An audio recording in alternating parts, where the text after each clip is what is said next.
शिवाय नमस्तुभ्यम फ्रेंड्स, आज इस वीडियो के अंदर मैं आपके साथ हमारे प्रैक्टिस के दरमियान जब मैंने मैन्युफैक्चरिंग यानी एक वर्कशॉप की मुलाकात ली थी, वहां की पूरी केस स्टडी मैं आपके साथ यहाँ पे शेयर करना चाहता हूँ। जब हमने उस वर्कशॉप पे गए थे यानी उस यूनिट पे गए थे, वो क्लाइंट के तो वैसे बहुत सारे यूनिट्स है, पर्टिकुलर उस यूनिट के अंदर उनको एक प्रॉब्लम हो रही थी, मेंटेनेंस बहुत आते थे। जब मेरी और क्लाइंट की बात हुई कि मुझे यहाँ पे आके किस सेक्टर के अंदर परफॉर्मेंस करना है, आपकी क्या क्या प्रॉब्लम्स है, आपकी कौन सी प्रॉब्लम वास्तु को अंतर्गत देख के वो प्रॉब्लम्स दूर करनी है, तो हमारी एक छोटी सी मुलाकात हुई थी। उसमें हमारे बीच में डिस्कशन हुई थी,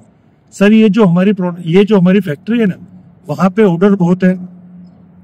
लेबर की भी कोई प्रॉब्लम नहीं है,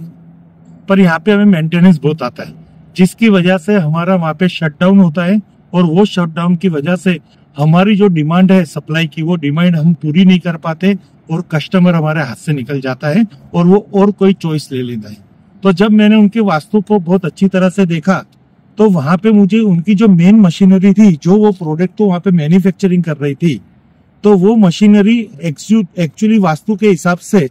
उनके कहने से स्किल की डायरेक्शन में थे, साउथ वेस्ट कॉर्नर में। पर जब हमने उस मैन्युफैक्चरिंग यूनिट की ग्रिड बनाई, तब हमें पता चला कि उनकी जो मेन पावर की जो मशीन थी, जिससे उनकी फाइनल प्रोडक्ट रेडी हो रही थी, वो थी SSW में, यानी एक्सपेंडिचर एंड डिस्पोजल जोन में। तो बार बार उस मशीन में शटडाउन होता था, मेंटेनेंस आता था, बिगड़ जाती थी, जिससे करके वो अपनी सप्लाई को पूरा नहीं कर पाता। अब वहां से मशीन हटाना बहुत बड़ी प्रॉब्लम्स थी, क्योंकि वहां पे वो मशीन अगर हम हटाएंगे तो बहुत सारी उससे रिलेटेड मशीन में भी प्रॉब्लम आ रहा था। तो हमारी एक मीटिंग हुई कि अब इसको किस तरह से वास्तु के अंतर्गत इस समस्या का समाधान किया जाए।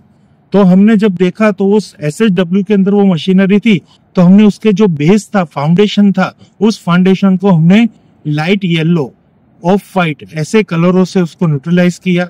मशीन के आसपास हमने ब्रास एनर्जी यानी ब्रास इक्विपमेंट्स रखे, जिससे अर्थ लेवल हमारा वहां पे मजबूत हुआ। और वहां पे एक हमने स्वस्तिक लगाया, येलो कलर का स्वस्तिक हमने उस मशीन के यूनिट पे लगाया, जिससे वहां पे जो मेंटेनेंस शटडाउन की नेगेटिव एनर्जी थी वो वहां से रिमूव हो गई और पॉजिटिविटी वहां पे बढ़ गई। तो ये पूरी डिस्कस मैं आपके साथ इसलिए कर रहा हूं कि आप वास्तु में मानो ना मानो, पर आपके जीवन में जो समस्या आ रही है, कईयों के जीवन में हेल्थ की समस्या रहती है, कईयों के जीवन में फाइनेंस की समस्या रहती है, कईयों के जीवन में ग्रोथ की समस्या रहती है, पर हम वास्तु को एक ही दृष्टिकोण से देखते हैं, वास्तु यानी पैसा आना। ये ऐसा नहीं है। आप अपने जीवन के अंदर जो कुछ समस्या है, उस समस्या को अपने घर के साथ रिलेट कीजिए, अपनी फैक्ट्री के साथ रिलेट कीजिए या अपने वास्तु के साथ रिलेट कीजिए। अगर वहां पे आपको कोई समस्या दिख रही है और वहां पे वो कहते हैं ना, वहां पे उसको सिम्टम्स दिख रहे हैं कि मेरे घर के अंदर, मेरे वास्तु के अंदर ये वास्तु दोष है, तो आप किसी लोकल वास्तु कंसल्टेंट को बुला के उसके साथ डिस्कस कीजिए और ऐसी छोटी छोटी सी रेमेडी आप वहां पे कीजिए। अब देखिए, ये जो मैंने रेमेडी उधर वहां पे करवाई है, वहां पे बहुत कोई खर्चा भी नहीं हुआ। एक छोटी सी एनर्जी को वहां पे डेवलप करना था, जो हमने डेवलप कर दी, वहां पे सर्कुलेट कर दी, जिससे उसका जो बिजनेस था वो टाइम पे बिजनेस, वो ऑर्डर फिलफुल करने लगे। तो उनका जो टर्नओवर जो पहले कई रुपयों में, कई हजारों में सीमित था, वो 3x 4x हो गया, यानी उनकी इनकम में ग्रोथ हो गया। तो फ्रेंड्स, ये केस स्टडी आज मैं आपके साथ इसलिए शेयर कर रहा हूँ कि वास्तु करना बहुत ही इंपॉर्टेंस है। जब उन लोगों